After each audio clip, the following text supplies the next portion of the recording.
the invisible money power, is working to control and enslave mankind. It financed communism, fascism, Marxism, Zionism, socialism. All of these are directed to making the United States a member of a world government. Billy Graham. You are a den of vipers. I intend to rout you out, and by the eternal God, I will rout you out. If the people only understood the rank injustice of our money and banking system, there will be a revolution before morning. President Andrew Jackson, 1829 to 1837.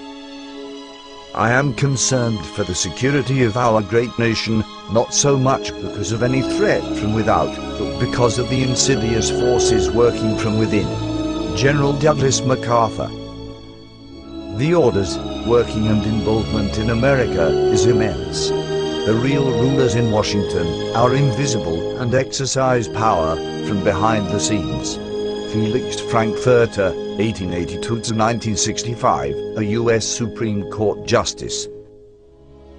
I believe that if the people of this nation fully understood what Congress has done to them over the last 49 years, they would move on Washington. They would not wait for an election. It adds up to a preconceived plan to destroy the economic and social independence of the United States. George W. Malone, U.S. Senator, Nevada, speaking before Congress in 1957. The real menace of our republic is the invisible government, which like a giant octopus sprawls its slimy legs over our cities, states and nation. Mayor John F. Hylan of New York. In politics, nothing happens by accident. If it happens, you can be sure we planned it that way. President Franklin Roosevelt. Some of the biggest men in the United States, in the field of commerce and manufacture, are afraid of something. They know that there is a power somewhere, so organized, so subtle, so watchful, so interlocked, so complete, so pervasive, that they had better not speak above their breath when they speak in condemnation of it. President Woodrow Wilson. I am a most unhappy man. I have unwittingly ruined my country. A great industrial nation is controlled by its system of credit. Our system of credit is concentrated. The growth of the nation, therefore, and all our activities are in the hands of a few men. We have come to be one of the worst ruled, one of the most completely controlled and dominated governments in the civilized world.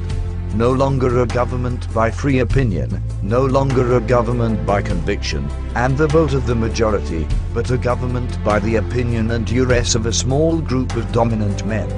President Woodrow Wilson.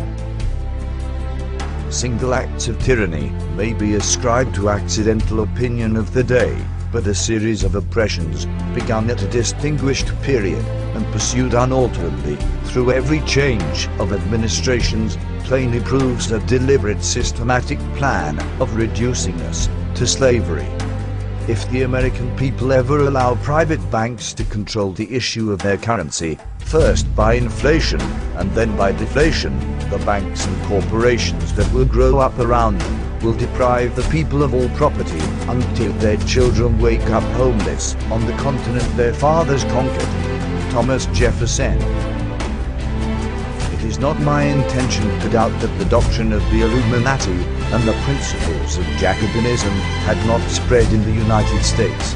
On the contrary, no one is more satisfied of this fact than I am. George Washington, 1798.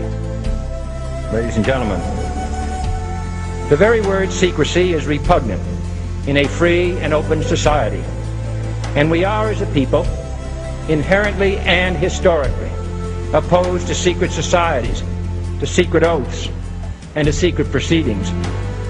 For we are opposed around the world by a monolithic and ruthless conspiracy that relies primarily on covert means for expanding its sphere of influence, on infiltration instead of invasion, on subversion instead of elections, on intimidation instead of free choice.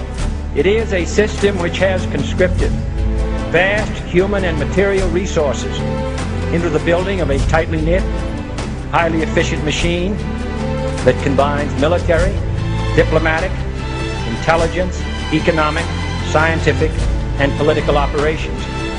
Its preparations are concealed, not published.